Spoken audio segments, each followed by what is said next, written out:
Hi, everybody, and welcome back to the Strategic Business Influencer, my series for leaders who know that in today's evolving world, trust is the greatest competitive advantage. Today's guest is a special one. Her name is Laurie Barkman, known as the Business Transition Sherpa, and someone who helps founders build companies that can grow far beyond them. Laurie's entrepreneurial instinct started early. At just 10 years old, she launched her first services business, mowing lawns, raking leaves, and babysitting. That drive to build and lead teams eventually took her to Cornell University and later to Carnegie Mellon University, where she earned her MBA and sharpened the analytical skills she now uses to guide business leaders. Her career spans Fortune 500 companies and startups across logistics, SaaS, e-commerce, and operations. One defining chapter came when she stepped into the CEO role of a $100 million transportation and logistics company and helped lead the organization through transition and a successful acquisition by a global Fortune 50 company. After that exit, Laurie founded the Business Transition Sherpa, where she now works with founders, especially in architecture, engineering, and construction-related firms, to reduce owner dependency, increase enterprise value, and build businesses that create more freedom and choice for their leaders. Laurie, welcome to the Strategic Business Influencer. Thanks, Paige. I'm so glad to be with you. Well, I'm excited for today's episode because we're going to talk through a lot of the transitions that you've seen business owners go through, but also that you've been through yourself. One thing that I love about your story that I just read in your introduction is that you started your first business at the age of 10, which is incredible. You know, lawn mowing, raking leaves, babysitting, but you really didn't take that full step into entrepreneurship until later in life. So what was that moment when that early entrepreneurial spark really turned into action for you? It was at a point in my career when I was thinking about my next act. After I left the company, it went through the acquisition phase, then it went through the integration phase. And on the other side of the integration phase, I found myself amongst a lot of change. And the deal had put some money in my jeans, as I like to say. It enabled me to have some flexibility of choice. My husband and I agreed that at that point in our age and life stage, I could take a little more risk because the lights were on and, he was more of the stable one, quote unquote. And I think that's really important. Some people who want to take the leap really feel stressed out about money because it can be feast or famine in the beginning. And I was fortunate enough because I waited so long, right, to start my own thing, those monetary issues weren't issues for me. I could take a little bit more risk. I could really build what I wanted to build and use the proceeds of the business to reinvest. I didn't have to pay off any loans or anything like that. And that's what's, I think, very freeing as somebody who's like me. I've always had a passion for entrepreneurship, but I never had the big idea. I never had the risk profile. And at various points in my career, I had dabbled a little bit here and there. And then I kind of went back to, being on someone else's team. And so finally in my 50s is when I said, you know what, now it's my time. I love it. And I love that you made that decision and you took the leap. And I feel like there are a lot of founders and entrepreneurs who identify with a similar story. So thank you for sharing that. Your career moved from between startups and large companies before launching your own firm, which I think gives you such a different perspective and background. So looking back, how did that mix of environments shape the way that you help founders today? It was really, really valuable to work in both startups and what I call big co and back again, because I think, again, in the nature of who I am and how I think, I'm more intrapreneurial in a setting where you have big company processes, big company administration. I was a little bit of a maverick and I was always looking to streamline and grow and try new things. And that served itself well in those environments. We grew. I was a very growth-minded. I brought processes, tools, systems to the table. And so in big corporate environment, I was able to help them shift gears and get unstuck in a lot of ways. And then in small in startups, they liked the gravitas that I had managed big teams, that I had managed big budgets. The largest marketing budget, for example, that I managed was $100 million. When you're a startup, I like to joke, it's $1, right? That's So right. I've managed budgets from $1, $1. $1 to 100 million. And it's sort of like, I'm joking, not joking, right? Right.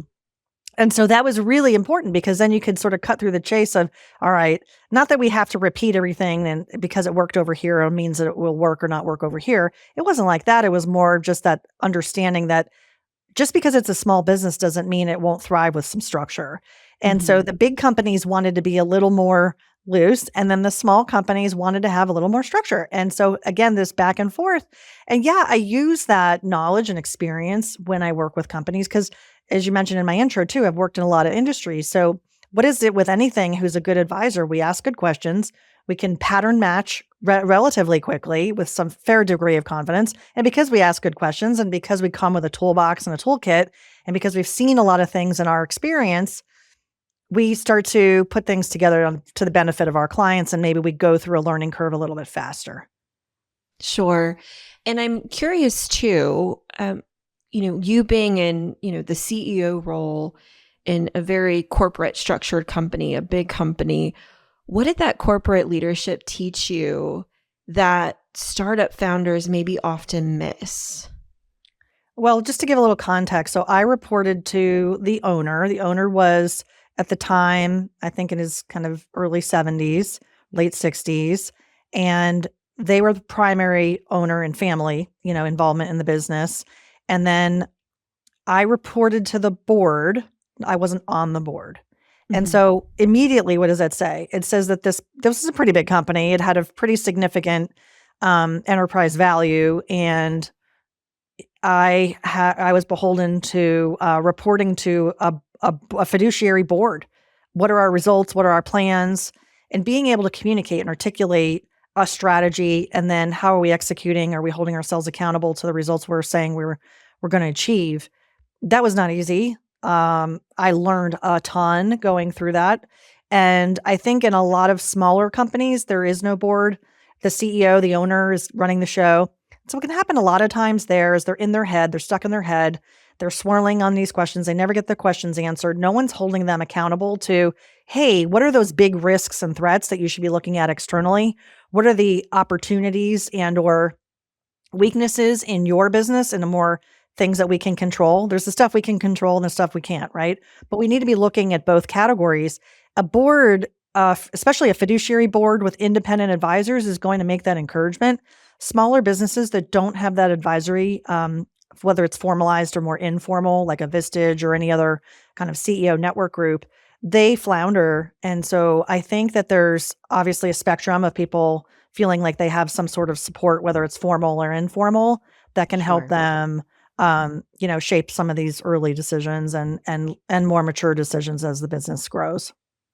I love that you have that experience in takeaway. And one thing, throughout your career that was a big transition for you was deciding to step into that CEO role and go after that role. What did you have to overcome to either go after that role or step into that role during that transition in your life? It was a pretty big transition in my life because I was most of my career, I was in marketing roles, which means growth, which means top line. And until you have P&L responsibility, you don't really, control some of the fixed cost categories. You don't control the P&L and the net operating income or the EBITDA of the business. So for me, stepping into it, I was a little bit of self-doubt, like, oh, why are they talking to me? Do I have the right skills? And, there's been studies on this where a lot of women will say, oh, I got to be 80% there or I'm not going to apply. More men will say, oh, I'm 20, 30%, I'll apply. And so I think that applied to me. I did have a bit of kind of that imposter syndrome, why me? Why, am I qualified? And then what was really cool about the interview process is it took 6 months. And the more I went to the interview process, the more I was encouraged that, yeah, I am the right fit here.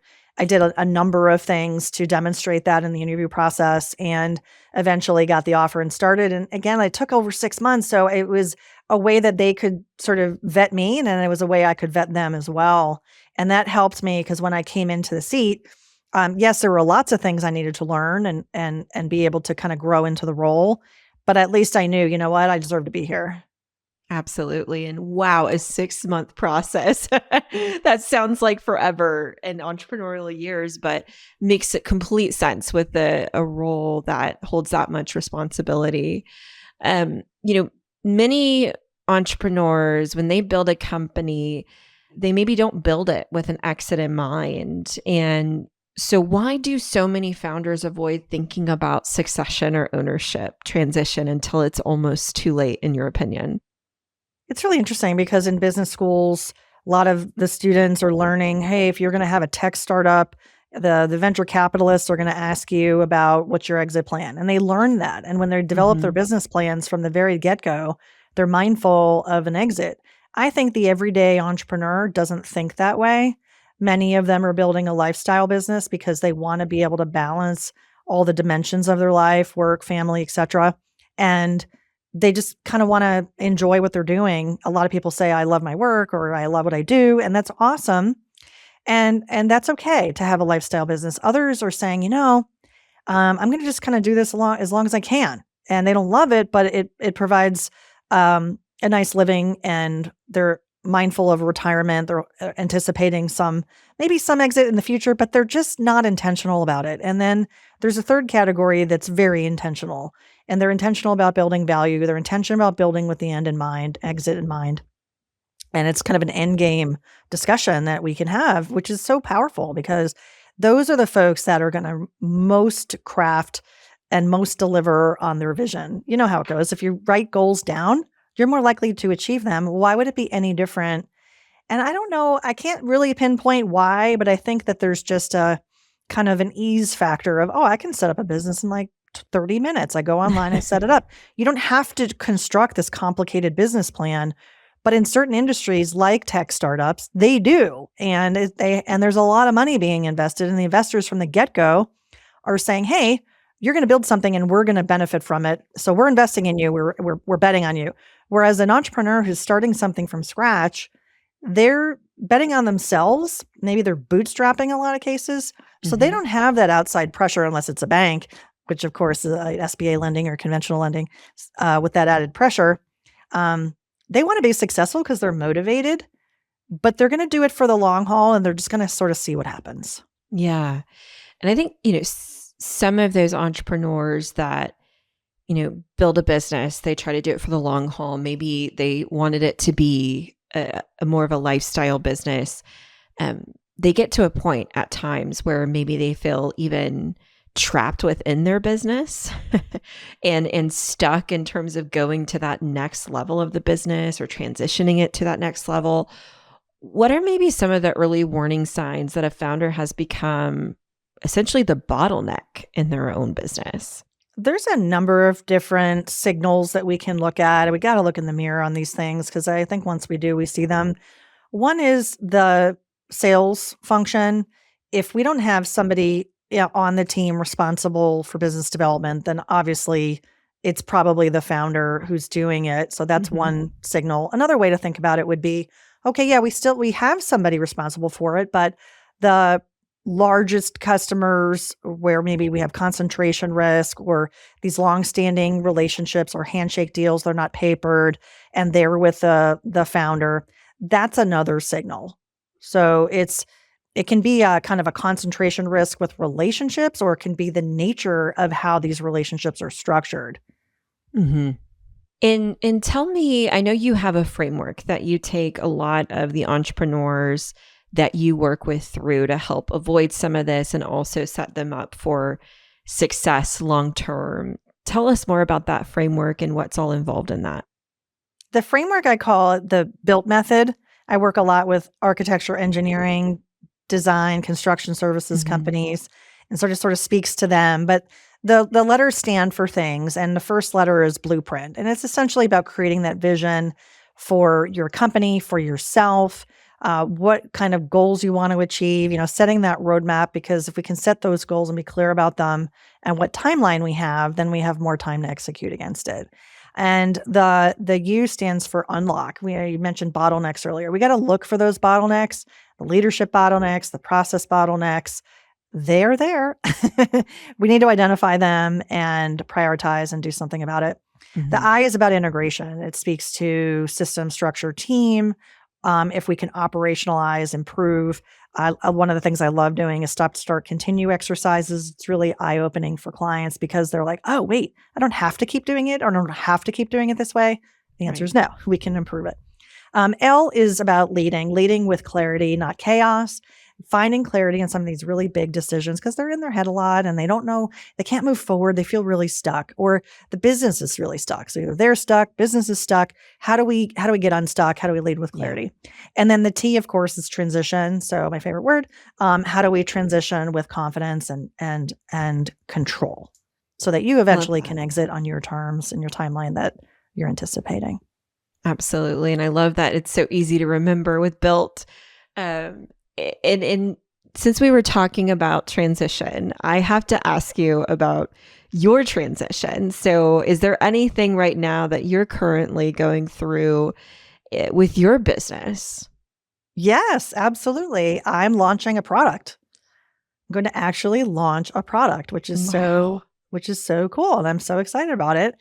And I've been doing services and doing great, love it. Clients really get a lot of value out of our relationships. It's a very high touch, intentional type of engagement. And I've been enjoying it the last 6 years. But then I realized, wait a minute, I think there's an opportunity in the market to serve financial services advisors who desire conversations with their clients and they just Mm. don't know how to get started. And then it starts, but then it stops and they don't feel confident about it. So I took my book and I created a master class. And then I took the master class and I modified it with that audience in mind. And I've created a licensing model around it so that they can get the conversations, be thoughtful with their clients, not get left behind when clients decide to move to another advisor because this particular advisor wasn't with them all the way. And Mhm.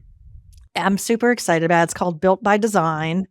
And it's also a tool that if the advisors want to then have seats for their clients, they can do so. And it's very scalable. And so it's designed for the advisor who wants to have better conversations with business owners.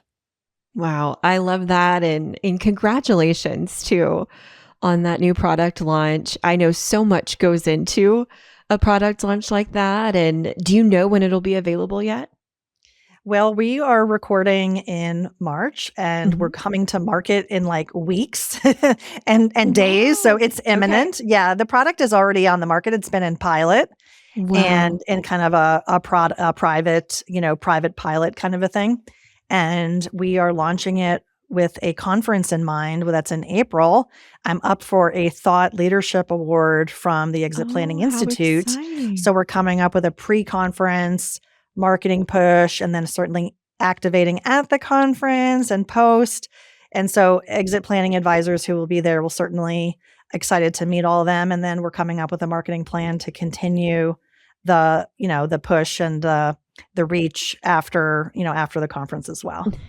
Well, as a marketing person myself, I love that you're tying all of that together to launch the product. And, by the time this episode airs, I'm pretty sure that it'll be out. So I'll make sure to get that link to put alongside this episode in case any of you are interested in checking that out even more. Um, Now, Laurie, there are two questions that I love to ask every entrepreneur that I interview on this series. The first one is, who are you in addition to being a founder and a CEO? I am a mom. I'm a mom of two wonderful adult children, age 24, 21, and they make me very proud. So that identity as a mom is really important to me. I love that. And my second question is, what is the impact you want to have at the end of every single day? I want the impact to be that I help business owners create more value, feel more confident about some of these big decisions that they're making, and feel supported on their entrepreneurial journey. That is amazing. And that definitely speaks through your work. And I would love for you, Laurie, to share any resources that you have, like your book, how people can find that and how people can find you if they want to learn more about you or contact you. Yeah, my website's the best way, lauriebarkman.me. And if they want to follow and join our mailing list, that opportunity is there. The book that you mentioned, the Business Transition Handbook, we have that on the site, as well as the podcast that I lead. We're celebrating our 6th anniversary, and that show is called Succession Stories. So there's lots of resources for business owners and advisors who want to learn more. Reach out to me, join our mailing list or reach out to me directly to set up some time. It's all there for you on my website. Amazing. Thank you, Laurie. And we'll share the link to the website, the podcast, and the new product that'll be coming out when this interview releases. And we're so excited for you. And thank you just so much for bringing so many great, tidbits and structures to this conversation. I feel like you gave us so much that entrepreneurs, leaders can go and apply today. And also, I love that you shared your personal story of transition as well. It's just so incredible to hear from your background and the versatility that you have and now speaking and helping out other founders and entrepreneurs. I just thank you so much for sharing all of that. Well, thank you. I really appreciate your words. Thanks so much for having me on the show today. I loved our conversation. Absolutely. Well, we will see you all next time and check out the links in this post.